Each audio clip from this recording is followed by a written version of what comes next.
If you want to remove the original sound from a CapCut video, this tutorial will show you exactly how to do it in just a few simple steps. Whether you're editing for TikTok, YouTube Shorts, Instagram Reels, or any other project, removing the original audio can help you clean up the clip and replace it with music, voiceover, or sound effects. This is one of the easiest CapCut editing tricks to learn, and once you know it, you can do it in seconds. If this video helps you out, make sure to hit the like button and subscribe for more easy CapCut tutorials like this. Let's jump straight into it.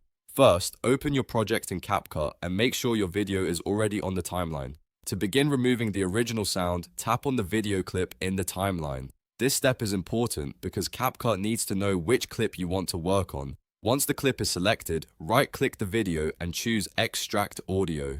When you do this, CapCut will separate the sound from the video and create a new audio layers below it. You'll see a separate audio track appear right underneath your video in the timeline. This is the original sound from your clip, now split out so you can edit it independently. Now tap on that new audio track to select it. Once it is highlighted, click Delete. This will remove the extracted audio completely from the project while leaving your video clip in place. That means your video stays exactly where it is, but the original sound is gone.